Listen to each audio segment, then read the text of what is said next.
An arduous trek through thick jungle, a journey to find a lost tribe. People who've been hidden from the outside world for more than 30 years.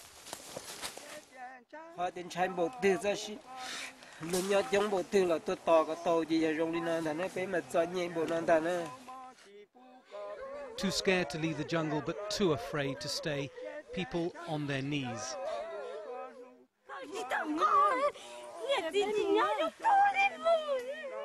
Before coming here, nothing actually can prepare you for what you actually see.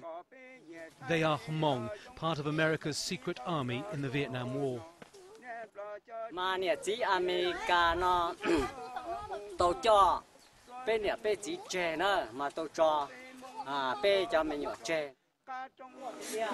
Now they say they're being hunted by the Laos army, picked off one by one. Time is running out for the Hmong of northern Laos.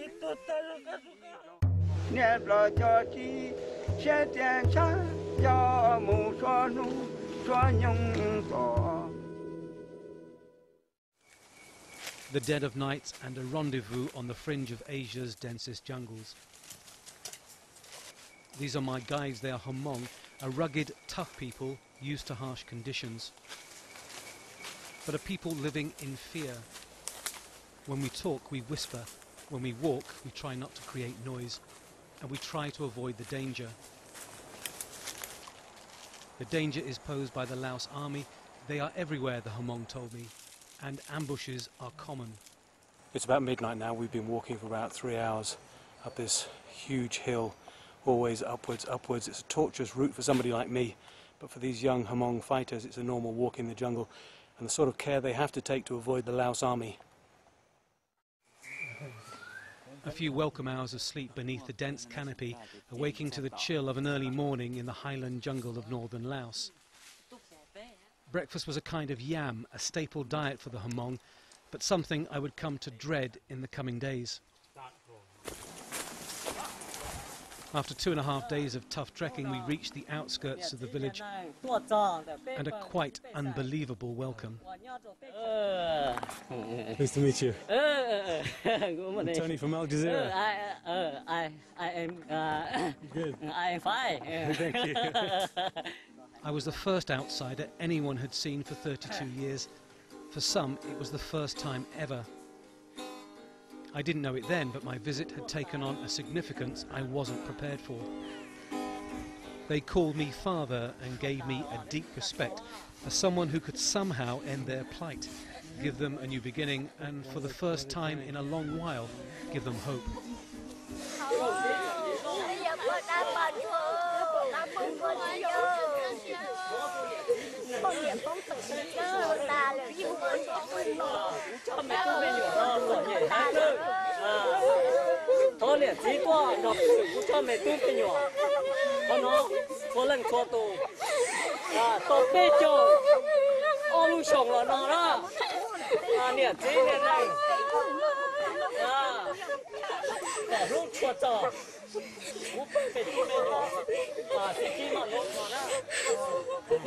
This is just the most incredible welcome I've ever had. A dancer welcome to introduce me to the village, and then all these people crying, and they haven't really progressed. Since 1975 they're living the same way that their ancestors did, living in the forest, in the jungle, and it seems like they're abandoned by everybody. It's hard to appreciate their sense of isolation, the reality of what those lost years mean. Biggest plane in the world.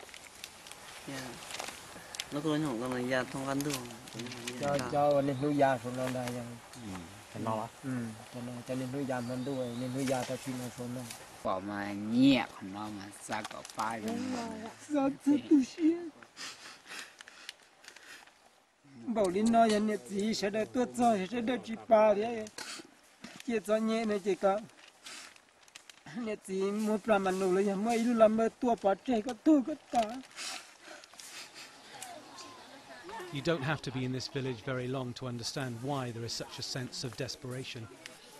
Children are visibly malnourished. They are dressed in old clothes, barefoot, or just with flip-flops. No medicine, no education, and little food. Almost a bigger fight than with government forces.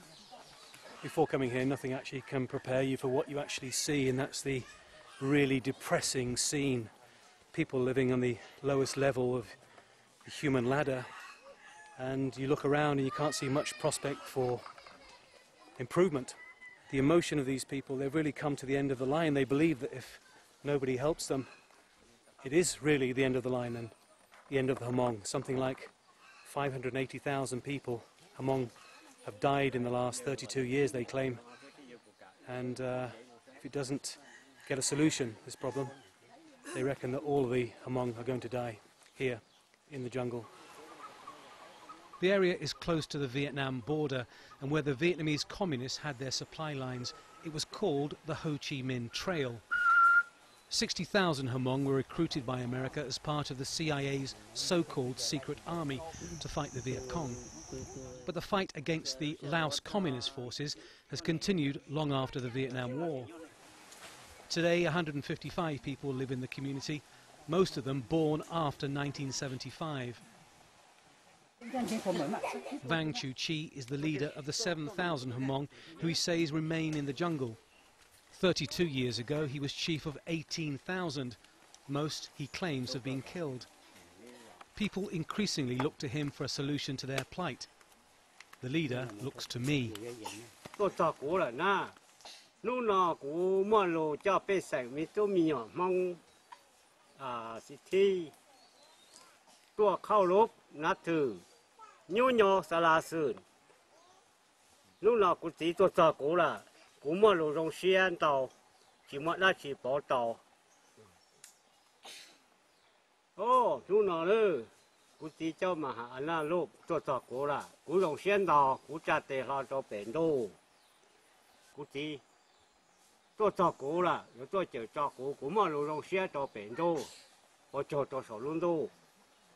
The Hmong revere him.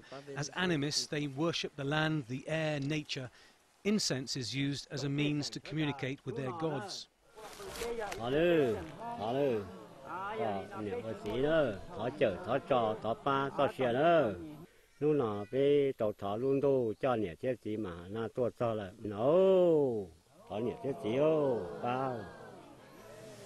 Being a saviour is a big responsibility, but the people kneeling before me were so desperate they would snatch any glimmer of hope, even if it was me.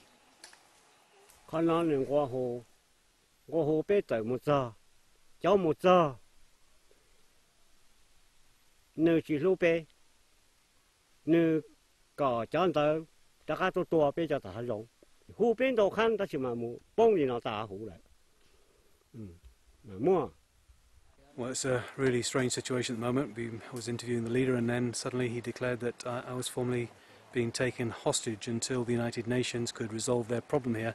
I did point out that one journalist like me couldn't resolve anything. It's certainly not from inside the camp, but this is a first for me being taken hostage by people I've come to try and help. But it does show also the mark of desperation of these people. They're really living a very difficult and hard life, and from one day to the next they don't know how they're going to fare. So I do understand to a certain extent, but I hope they do change their minds. An unreal situation. Everything else that could change their lives for the better was a long, long way away. But I was here, and the Hmong were getting used to the idea.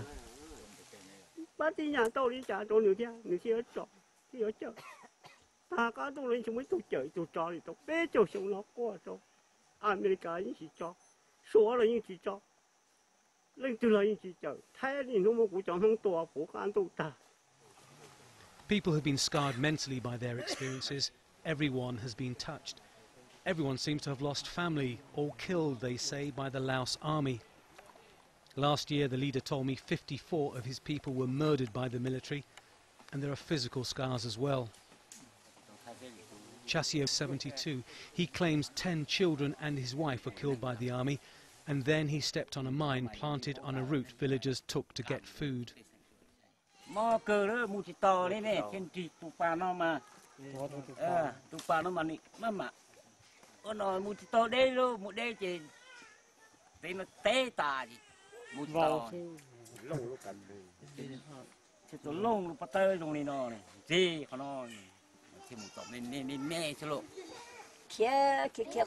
My song is 59 and a grandmother. She has lost 5 sons, all shot dead, she says, by Laotian soldiers. She shows the scars of bullet wounds suffered when she went to dig for food.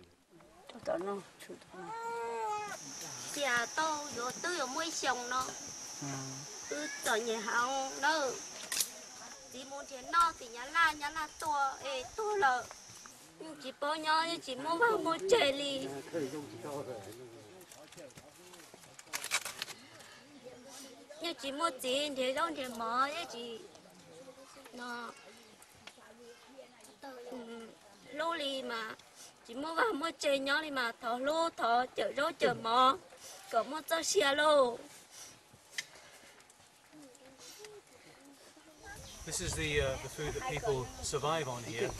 It's the root of a plant, and you have to dig down about a metre in order to get it. It tastes something like potato. It's what we lived on for the 3 days in the jungle getting here. But the surprise was that this is what they live on every single day here. If they're lucky, they get 3 meals a day. If not, it's about 2. Unpalatable to outsiders like me, these roots are the staple and often only food for the Hmong.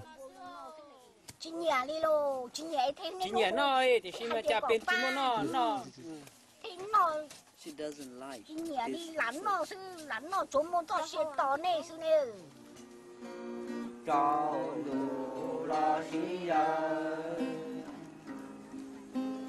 By the light of a campfire, they sing in hushed tones and dance the steps of their ancestors who moved from Mongolia to China and then to Laos.